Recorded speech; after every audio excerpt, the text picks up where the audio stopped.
Hey, welcome to Waking Up to Win. I'm Annie. And I'm Chad. And this is your space for real estate motivation, mindset, and the kind of coaching that pushes you from stuck to a top producer. We are all about helping agents work on their business, not just run ragged in it. And we believe there is more than enough room at the top for everyone to win. Let's dive in. Hi, Sherry. Hi. Welcome to Waking Up to Win, the podcast. Well, thanks, Chad, for having me. Absolutely. I am super excited about our conversation today.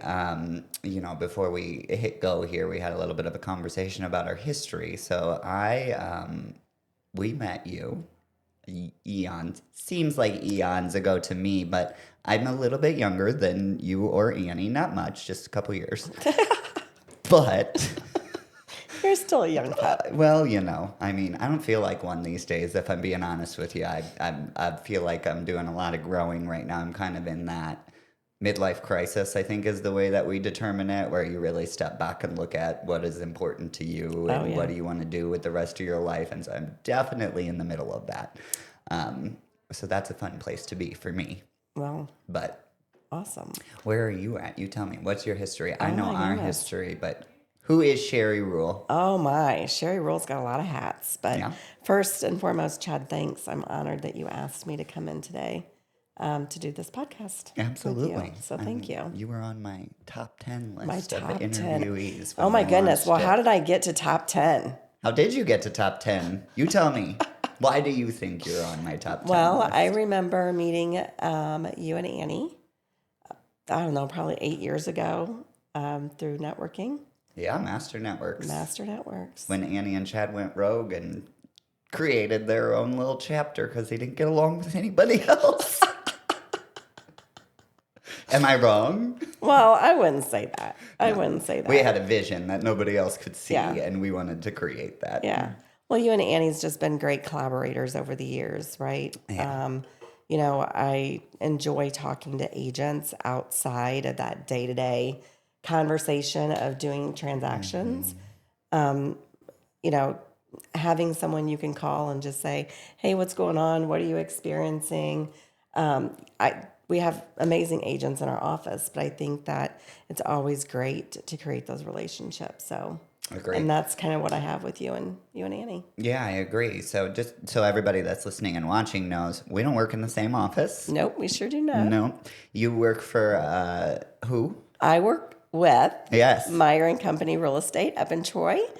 Meyer and Company Real Estate has been in business for, oh my goodness, probably 30 plus years. They are a boutique business. Mm-hmm. So we got farm agents. We do residential, land, farm development.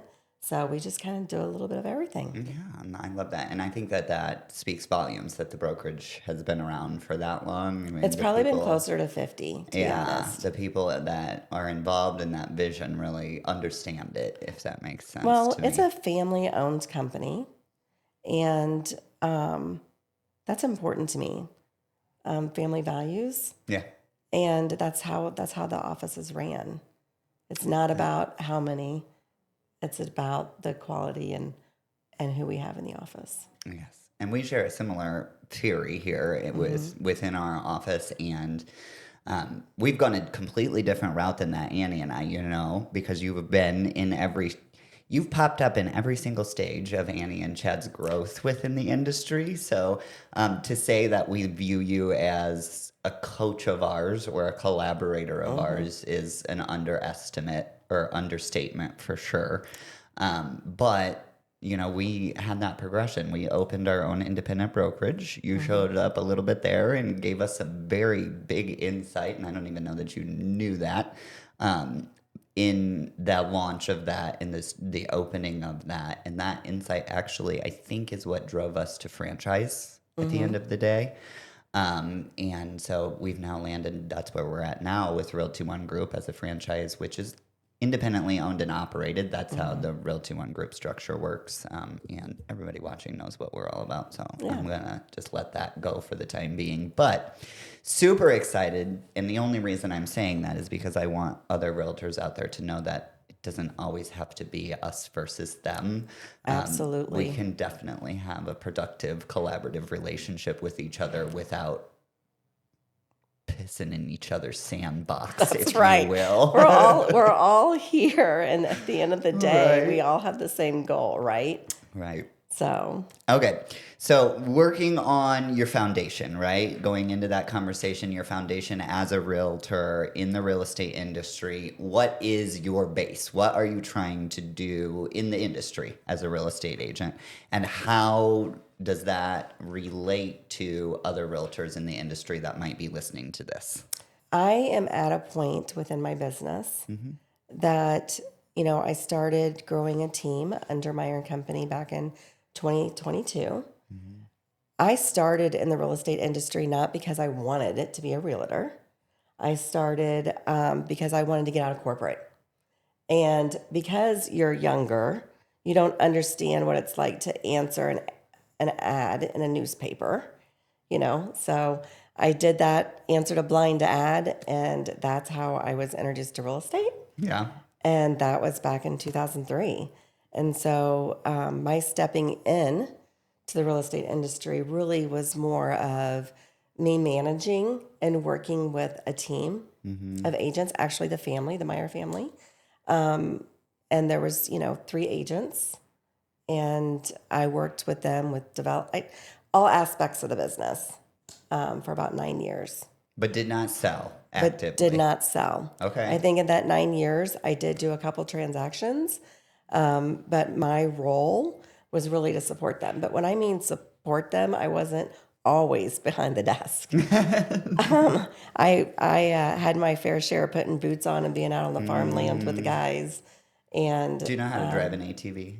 Have you ever driven an Well, of ATV course, showing land? well, I haven't had to do it showing land, Okay. but I was born and raised Yeah. a country farm girl Over in Illinois, over right? in Illinois. My So husband's from over there real close, Jerseyville, and you're from Calhoun County. Calhoun County, which is just on the other side of Yeah. that Illinois River Yep, absolutely. from Jersey County. So I think going back to your question, Yeah. where I'm at today in my career is really focusing on coaching other agents. So currently I have 3 agents on my team. Okay. And what does that look like for you? Like, what does that mean to you when you say you're focusing on coaching other agents? What are you trying to get other agents to understand that you've learned, right? So arguably you have a lot of wisdom from your experience, and particularly being not your typical realtor wisdom, which being the same, in my opinion, gives you a little bit of an advantage when it comes to coaching real estate because you didn't live the day-to-day emotions of selling when you were introduced to the process. It kind of gives, that's the way I feel about it because my story is very similar.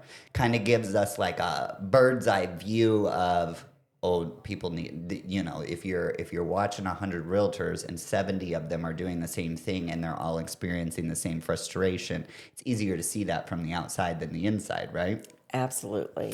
Absolutely. So I really, I feel like the 9 years I spent in that role has been one of the most beneficial things that I've done in real estate because I can see the business side, advertising side, marketing side, expense side, just working with a team of people.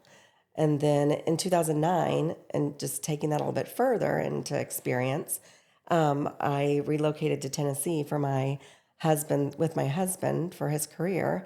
I stayed licensed in Missouri, kept my license and referral with the Meyers, and did some things through them. And then in Tennessee, I was actually sought after. I got my Tennessee license. I wanted to actually open up a company myself and be an assistant for people. So they didn't have transaction really coordinators back then, right? But as an assistant in that 9 years, I saw that agents could really use a little bit of help, but couldn't afford a 40 hours, right? So I wanted to get my license to understand the Tennessee law, and then hire out, right, for little jobs for agents. And that was way before, again, Coordinators were coordinators or because assistants. they're a thing now in the industry, right? Like they've become a staple of when you talk about successful real estate agents. The staple is there's always somebody in the back end administering things, like whatever you want to call that person, right? So I went to their board office, and they immediately sent me to one of the top companies in Jackson, and went in there, and they were hiring for an admin, and that wasn't really what I was looking for, but I did land because of a referral, and then of course they reached back out to the Meyer family. I ended up managing and assisting 2 agents. Top agent was Tennessee. And so she represented a big builder in the area. And so it was a whole different type of team, what they focused on, how many years they were in business. So, and they, everybody does business differently. Which is one of the beautiful things about our industry, my opinion anyways. Yeah. Oh, yeah, absolutely. Yeah. So I really did take the things I really liked and the things I didn't like or how things were done. And then when I came back to Missouri in 2015, I immediately, the Meyers knew I was coming back before my own family knew I was coming back. I was so super excited because that wasn't in that was not in our strategic plan. I mean, our goal was to get back to Missouri, but we didn't realize. Like your family's strategic plan. Yeah, so we just didn't realize it was going to be that soon. It was 6 years, long enough for me to have my blessing child, and back to Missouri we came.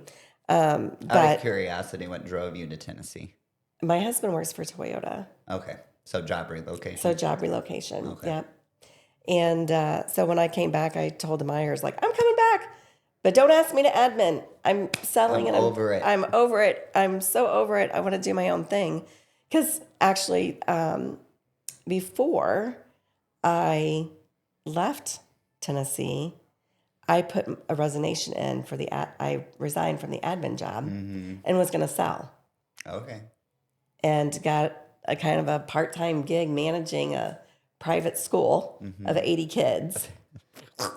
So then, let's turn all the way around real quick. Right? But did we actually turn around, or is that really what you wanted to do with your life, right? No, I was going to do real estate. I stayed with the company. I was going to do real estate. But I wanted some income, right? And the day I was leaving. Some income, right? Needed was at that time, right? Eat. Well, that and my child was young, and I wanted flexibility. Yeah. Right? The day I was getting ready to go, like my last day, my husband tells me that we're relocating. And I was like, oh my goodness. So I was already wanting to transition straight into real estate while I was in Tennessee because I knew I was ready. I was done adminning. So that just made it an easier so decision easy. when you came back because you had already decided it. Actually, before we came back, my husband said to me, he said, when we come back, he goes, it's your time. It's your turn. So I was super excited. That's interesting. So that thought process follows the same. I was forced to relocate. Now, I was a lot younger, so I was the child in the situation, right? But my father, I was born and raised in northeastern Indiana. Angola was the town. My high school graduating class had 89 people in it. And my father had worked for the same company my entire life.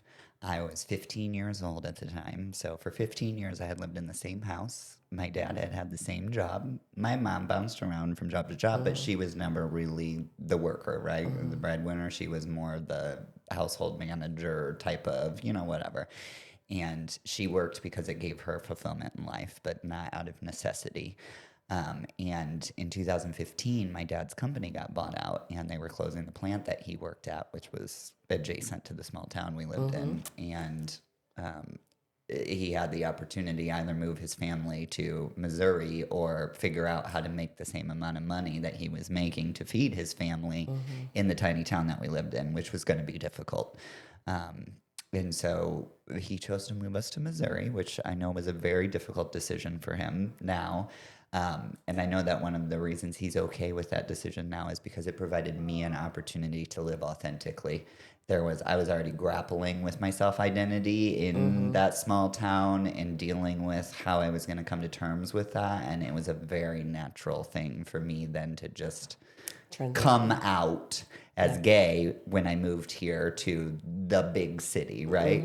And which is funny because I remember thinking how massive the town of O'Fallon was whenever we moved here. And what year did you move here? 2000. Yeah, exactly. Because O'Fallon really wasn't massive at that point. No, I moved here in 2003, July of 2003, and Highway K and N were still both 2-lane roads. That intersection was a stoplight with 2 lanes going either way. Yep.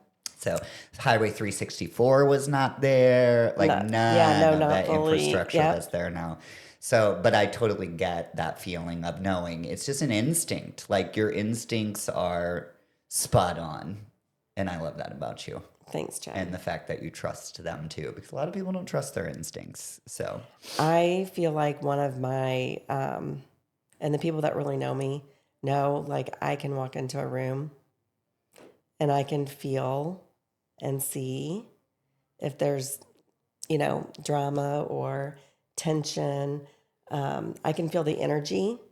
I know the people that I like to surround myself with and the energy. And so I really do feel like I got a great gut instinct about people. Agree with you. 100%. And environment, but people. Yes. Yeah. Honing the environment one for me personally. But I've done a lot of personal growth, and Erin can attest to this. Feel free if you want to jump into the conversation, by the way. Erin is back there behind the camera. Every once in a while she jumps in, so don't be scared if she does. Okay. Sometimes it scares the living shit out of me because I'll be like deep in a conversation, and all of a sudden Erin's talking in my head. I'm like, whoa, it's the voice of God. Anyways, I digress. I think that instinct is important and there for a reason, and people don't often recognize their own instincts, right? They don't often gauge whether, and especially realtors, we're in the people business. Absolutely, we are. So if you can't people it, this is not the career for you. And for a long time, I went around saying that the reason I didn't sell houses was because I don't like people. And I have discovered in my personal years in the real estate industry, not the reason that I don't want to sell houses, because I actually do very much so like people and enjoy interacting with people. I just don't know that I have ever found my people, and we're starting to get that together as we progress, which I'm sure you probably have experienced that also. Absolutely. Coming to where you are now, which is 3 people on a team and running your team and doing what's making you happy and benefiting from that. Yeah, because when I moved back here in 2015, a team wasn't even at all in my vision. When I came back, even some of my family joke around with me because they're like, when you moved back, Sherry, you said you were going to sell real estate, but you said you wanted to slow down. Well, that's not what happened. That's not how it happened. At all. Not at all. I mean, I got into it and just truly enjoyed it, and then just grew.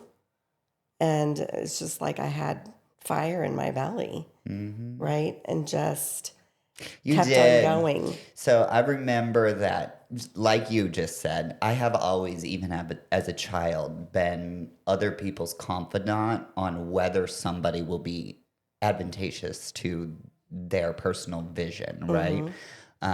I have really good instincts on that too. Like, for instance, Annie gets mad at me sometimes because realtors walk through the door, and I will, in that moment, based off of my feelings, go, that's going to be a difficult one to keep around, or they're going to fold right in, right?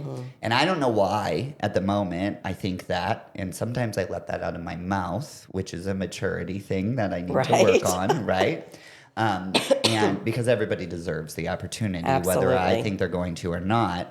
However, I will say that I am 95% accurate with that. I've discovered over the course of now we opened our own brokerage in 2021, January 22, which leads me to the connection point there. The two of us are really kind of, and three of us, because I consider me and Annie kind of a duality, if you will. You guys are like, you don't hardly ever see the two of you not together. No, right. Yes, we very much exist in the world together. Yeah. We balance each other for sure. And that is interesting. It's an interesting dynamic that I see us following the same progression almost on the same timeline that you are, even though the two of us probably don't talk or connect more than once every 6 months on a regular basis, right? I would say that's probably right. I just love that. I love that. So it is. It's great. Again, it goes back to, it's almost like a friendship, right? Yeah. I mean, it is a it's friendship. That feeling. It it's is the that instinct. friendship. You can pick up the phone and you're like, oh, and it'd be like you just spoke yesterday, right? If I had a visionary question that I was grappling with right now, you would be on the top of the list to call, for sure. I appreciate that. Yeah. What a compliment. I know. Well, it's the truth. So at this point, maybe it'll change in the future. Who knows? You never know what the future holds, right? Yeah. So you have been through some serious shifts in the market, because that's a common thing that I get told a lot, and I'm sure you hear the same thing. Well, I'm giving up because the world is stopping me, which just makes me nauseous as a human being when people say that to me, because I don't believe that the world has control over my actions. But so tell me how you've gotten through some of those market shifts. Like, what is the one piece of advice you would give a realtor to weather a changing market? And I'm asking this because I believe right now we are almost at the precipice of, or possibly just past it, a shifting market, right? For the last 3 or 4 years now, it's every year I laugh because I go to, and I see you at this event every year, the GMM with the board, where the chief national economists come in and they tell us what the market's going to do, which on one hand I find entertaining because they're very rarely ever right, and it's such a big deal. But sometimes we get excited. Sometimes it helps me feel better about the market, depending on the presentation, right? Doesn't change the market though. So I do think that, they've come in for the last 3 years, and every year they open the presentation with the same sentence. Last year was the worst year to be a realtor in recorded history. Yes, they do say that. And it was different this year. He didn't open the presentation with that, which I took note of. He did acknowledge that we've had a season of bad for being a realtor, right? But I think, and I've seen this a little bit already in the brokerage, and you may speak to this a little bit, that we're really at the start of spring, right? The first day of spring in the real estate industry is here. So I think the market's going to grow. Oh, absolutely. For the next few years. I think it's going to. Yeah. I think we're on a positive uptick for sure. Yeah. So that being said, expecting growth in the market over the next 3 to 5 years, what does an agent that's been licensed for the last 3 to 5 years need to know now and be thinking about and looking at in their business if they were Sherry Ruyle? Well, I am big on systems and understanding like your base, right? And I think that's where my history within, being the admin manager and then stepping into a full-time real estate is that you're going to have your growth years, and you're going to maybe stagnate, right, in growth. But you always got to go back. And I look at things every 3, even 6 months, right? Like, what's the processes I'm doing that's working and what's not, right? And so I think that agents need to not get excited sometimes, right? And be like, I'm quitting because this isn't working. Or they should stop, focus on your business. Yeah. Like, there's working in your business and there's working on your business. And you need to understand, what are you doing? What are you doing that's working? What are you doing that's not working? Where are you struggling? And if you're struggling in an area, find somebody to collaborate with, right? And so there are times where something's not working and you have to just, be like, well, okay, that step's not working, right? That process isn't working. Yeah. So I think that agents get into it and they're just selling. They're selling, right? And then all of a sudden it might stop and they're like, okay, when's the, because it's paycheck by paycheck. Yeah. It becomes a right? habit. Right. And if you're just out selling and you're not focusing on what you're doing and how you're presenting yourself, or if you're networking, or what's the things you're putting in place to stay in contact with past clients, and just having a handle on the business side. And I think that a lot of agents, they're just focusing on selling. Yeah. If you really want to grow, you really have to focus and look at what you're doing on a day-to-day basis. So in your business and on your business are words you hear different people say all the time in the industry, right? And I agree with you. I think that the majority of realtors, they work either in their business or on their business the whole week long. And I haven't come up with a word for this yet, but I'm curious what your word is. What do you call, you said you take time every 6 months to refocus, recenter, that. What do you call that with your business? Like if there's in your business, on your business, what's that third thing? Well, there's a planning piece, right? And I Okay. know that that's working on your business. Is it though?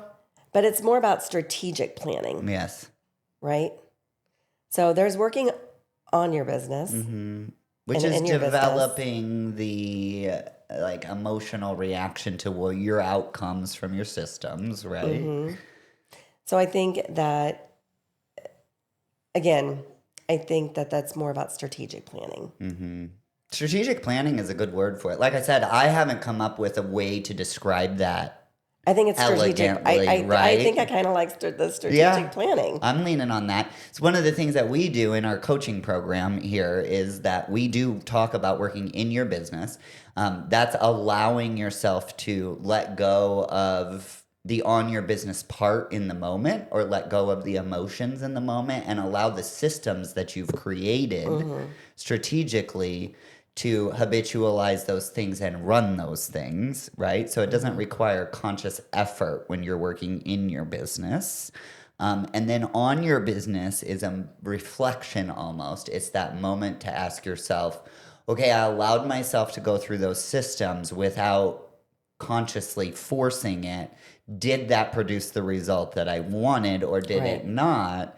And then there's the strategy, which is the part that ties back to that beginning part of, okay, what do I need to change in that system before I let go of it again and run through it unconsciously, right? But I haven't come up with a niche fun way to say that. Like in your business, on your business is a fun way to say that, but what's that third part?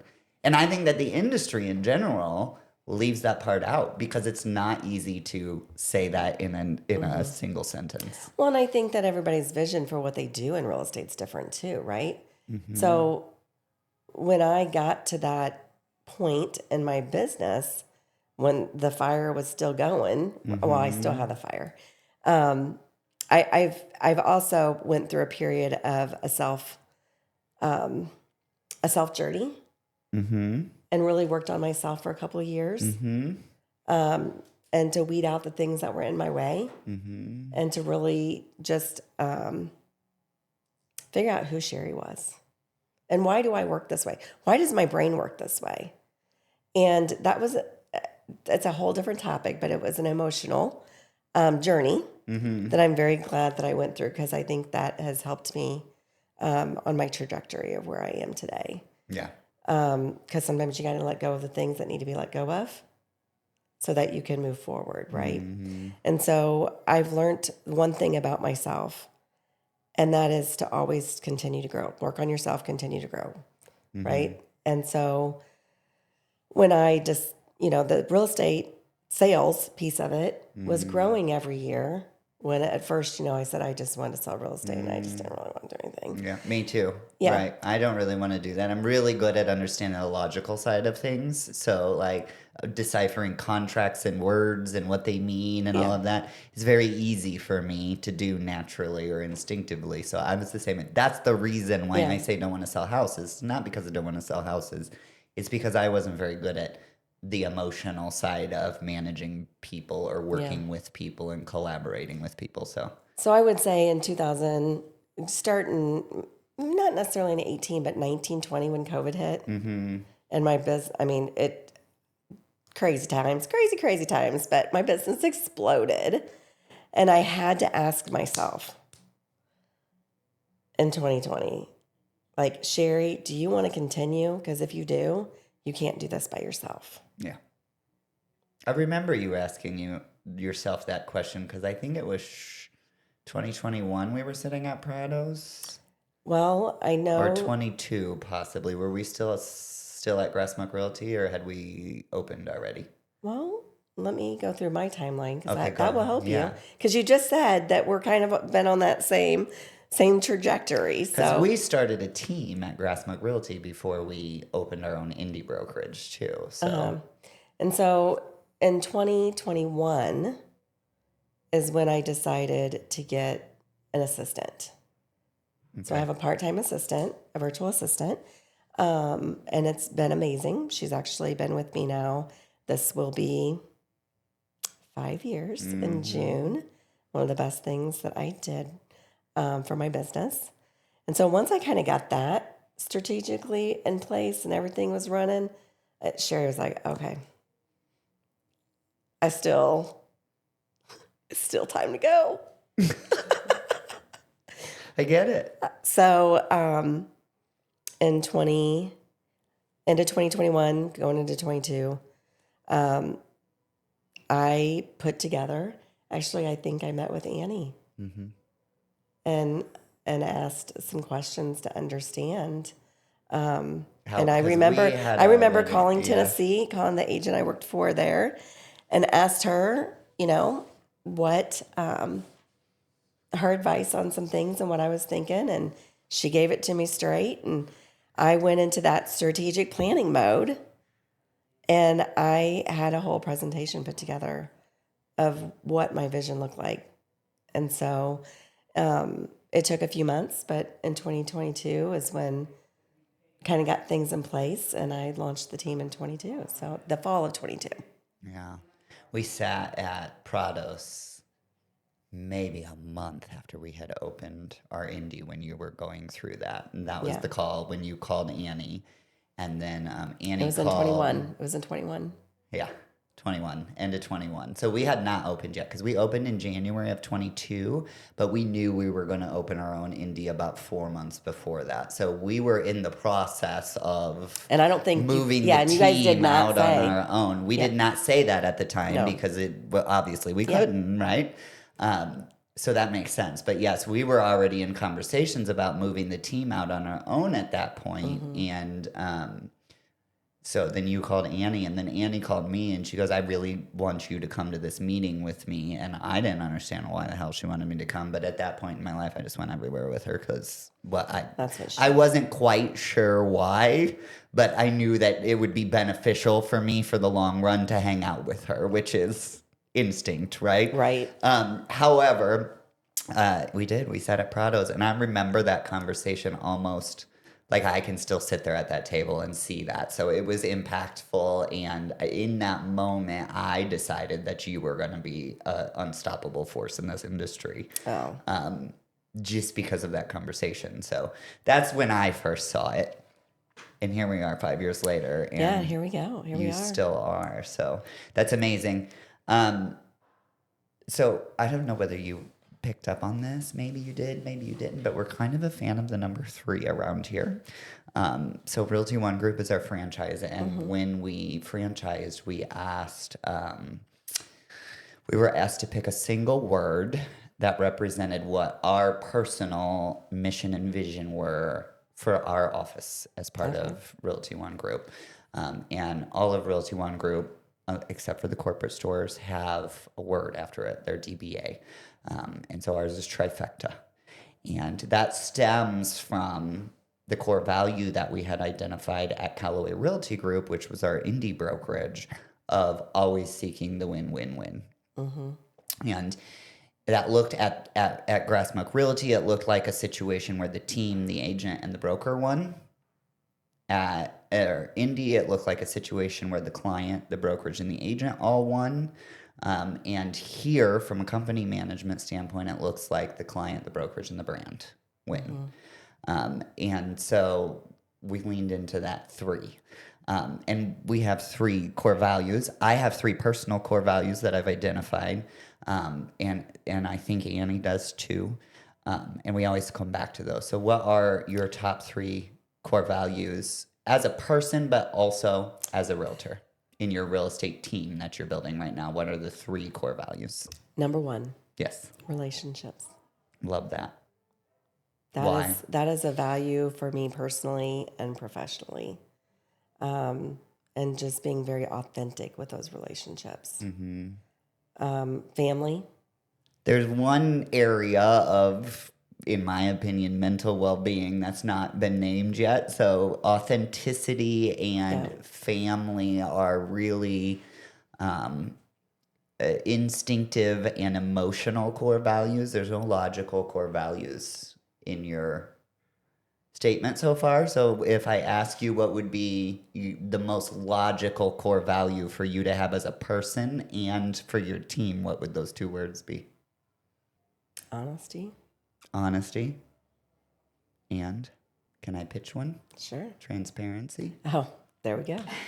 You have to be, transparency, that's a very important word. I love that. And that's the reason why we get along so well. Annie and I have very similar prioritization when it comes to our core values, and not just with ourselves, but our brokerage. And so I personally think that Annie and I are, and this is going to sound insanely egotistical when it comes out of my mouth, just so you know. Well, But it's from feedback we've received from people in the industry, in real life, in the world. It stems from our roles within our families, each individually. But I believe that we are some of the best coaches out there in the world through the true sense of the word coach and what it means. And I think you're right there with us. Well, thanks, Chad. So, well, and I think we were talking about this before we even kind of hopped on live. We're not live, but anyway, before we hopped on, my journey from a corporate, like I was in corporate for 12 years, and I stepped aside because I wanted to be more of a mom. And in my corporate world, I went from down here, same thing. Guess I had that fire in my belly then. Until I got into a management position. But then again, it was like, I got there, I'm done. Okay, I want to be mom now. Yeah. Well, that's what I thought, And so, but there's one person in that journey, in that 12 years, that I actually, once I moved back here, I went back to this gentleman, went back to the company, because I wanted to talk to him. Because I realized, in doing some self-discovery, right, that he opened more doors for, he was really a true mentor when I didn't even, so I thanked him. I went back to thank him. And his words to me was, I didn't do anything. He goes, you did it. So he gave me the opportunity, right? Same thing with the Meyers. They're my family. And I learned so much from them and respect them. And coming back, in 2015, it was easy, but they believed in me. And same, when I wanted to grow the team, the same thing, right? But they were such an impact from a mentor when I didn't even realize.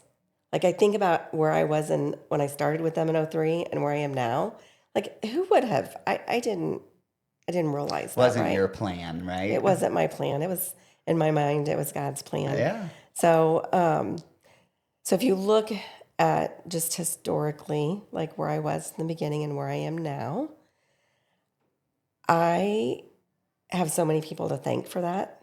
I didn't do this by myself. And I don't ever want to forget how I got here. Yes, it was work on my part, but there was people along the way. And starting the team, yes, I was busy and I wanted and needed an extra hand.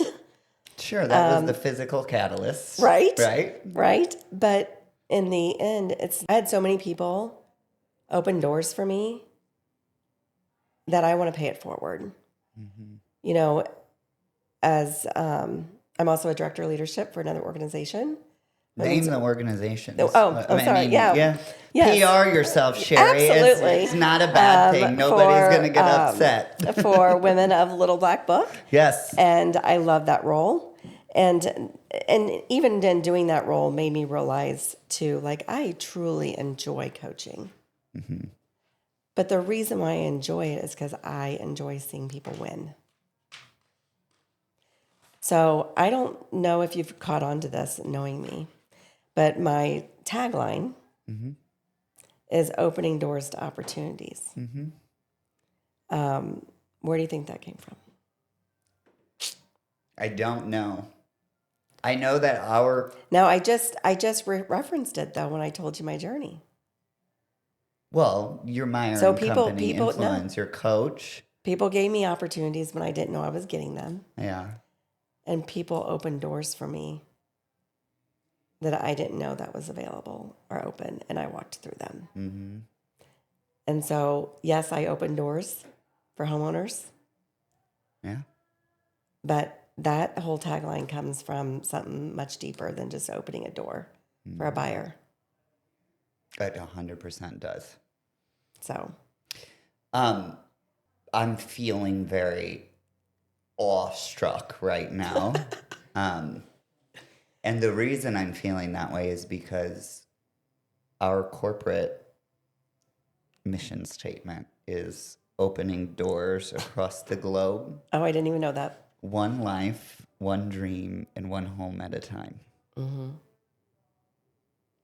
And our tagline for our indie brokerage was along those same lines of don't care what the outcome of opening the door is, always open the door. Yes, because a lot of people, people get in their way, and I do think that that's the case for a lot of people. But Well, and we're designed that way. It's not a bad thing when you get in your own way. If not for our instinct to get in our own way, Right. we would be gone off the face of the earth. But I do think people ultimately want cheerleader. Maybe that's not the right word, but Support, that support. community. And so, I just feel like I'm trying to open doors for other people. I think you're doing a fabulous job of it, Thanks, Chad. personally, for Thank what it's you. worth. I know I'm just. I don't know. I just I feel know like- I'm just some 37-year-old whippersnapper that talks like, whatever. But I personally see that in you, have always seen that in you, Thank you. and fully, wholeheartedly believe that that's the reason why you are the raging success you are today within the industry. Which you told me not to talk about numbers, so I'm not going to talk about them on the podcast. Because it's not, for me, it's a yes, because I got this fire, but no, at the end of the day, it's about helping the client. Either, buyer, seller, understanding where they're at in life, what's their goals, what's the reason why they're selling, and truly connecting with them, building that relationship and building that trust. And then just paying it forward and helping other agents. Yeah. I'm not going to push on the numbers, but I do want to state on the record that I am going to post your numbers in the first comment of this podcast. And the reason is, let me tell you the reason, because I know you don't want me to. I get that. But the reason is I think that it's helpful for most people to see the outcome of what you just said in real life. Well, thank you.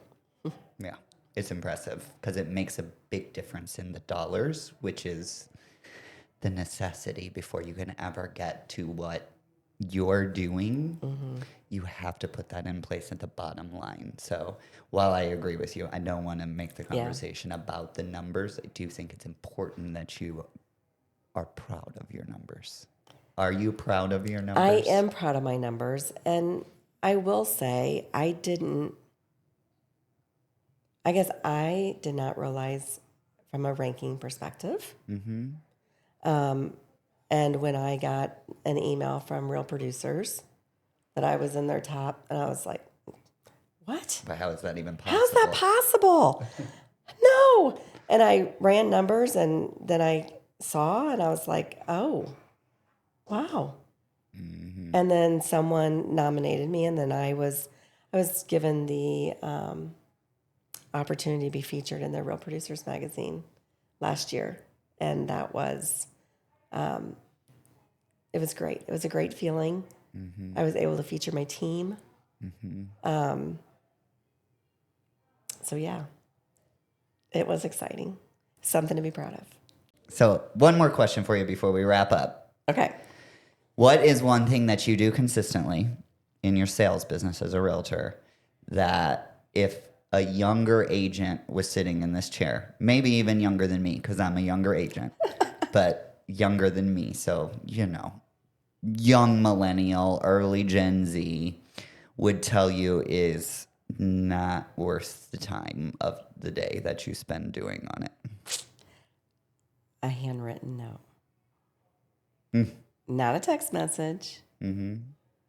Just a handwritten note. And honestly, I probably need to do it more than I do because I can be about my business during the day and think, oh, I want to write them a note, and then you get busy and you kind of forget. But I think handwritten notes to, your clients or somebody, even write in chat a thank you note for having me on. Handwritten notes are important because with this younger generation, everybody is on, text messaging. There's not the conversations over the telephone like there used to be as much because it's just too easy. So I think it's really important, especially with your clients, to send them handwritten notes. I love that. I love that answer. I've been pushing them with our people too. To do that? 5 a week right now is their goal. Handwritten notes. I don't care. Are they struggling trying to find who to send it to? Don't care what they send them about. They can be happy birthday cards. They can be anniversary cards. They can be anything, but send 5 a week. I've given baby cards because, if I see, that's the thing. If I see that one of my clients have had a baby, well, it's just a handwritten note. Just a handwritten note, and they're like, "Oh, Sherry, yeah, is paying attention to us, right? Loves us, took the time out to think about us in her busy day, and dropped this in the mail." So I agree with you wholeheartedly. Even though postage is getting expensive, it is very expensive. It's still the cheapest thing and most heartfelt thing that you can do for a client. Well, and if you take that logically and extrapolate the expensive postage, your commission has gone up the same amount. Yeah, right. Because inflation is inflation. And if the postage got expensive, so did the house, and so did your commission. That is true. So send some handwritten notes. That's the official advice. Yep. Wrap it up, sister. What is one last thing that you would say to all of the realtors listening to this podcast? What is the one thing you want them to know from Sherry Ruyle? What's your quote? What's your takeaway? What's my takeaway? I know that it's, people say this all the time, again, going back to the relationships, but stay collaborative. Stay collaborative with other agents within the industry. That's only going to help you grow. Build the relationships. Be relational. Be intentional and be relational. If you do those things inside your business, you will grow. But if it's all about selling the next house, you're going to be selling the next house. I promise you that you will get more pleasure out of collaborating and working with others. I could not have said that better myself. Thank you so much for sitting down with me today. Seriously, this has been a great conversation, and Thanks, Chad. I am so excited this is going to live in the world for other realtors to I know. reach out I still to us. I've been so busy the last few weeks that I kind of looked at your questions this morning and I was like, oh my goodness, I didn't even prepare for this. But I will tell you, because I know you and Annie, and we've sat and had coffee before, right? Mm-hmm. And the amount of respect that we each have for each other, being in two different companies, right? And you understand I'm solid where I'm at. But the collaboration, this is a conversation, you know? And so I was like, well, this is going to be easy. This is just having coffee with Chad. I love that it felt like that for you. I love that. We've had coffee in the past. We had coffee today. I am quite sure we will have coffee again in the future. And I'm even sure we've had a drink together. Oh, well, I mean, sometimes coffee's not so much fun depending on what we're collaborating on, right? Sometimes we need to just lower our emotional inhibitions a little bit in order to collaborate. In the future, if you're watching this and you're looking for... If you feel lost, let's put it that way. If you feel lost in the real estate business and somebody connected with you on this podcast, what's the best way for them to get a hold of you or connect with you? Well, my phone number. Okay. 731-225-4918, or shoot me an email at sherry@meyerlistings.com. I truly like the conversation. Thank you. Thank you. Reach out. She's got a good head on her shoulders, just in my opinion, in case you trust my opinion. See you guys next week. All right, that's a wrap on another week of chaos, closings, and questionable decisions. If this episode made you laugh, think, or text your real estate bestie like, girl, this is us, do us a favor. Hit that subscribe button, leave a quick review, follow us on socials, or send us your own unhinged real estate stories. Seriously, we want to share them. And hey, don't just survive this week. Get out there and build your business. You've got everything it takes. We'll be back next week with more chaos and more clarity. Until then, Keep waking up to win.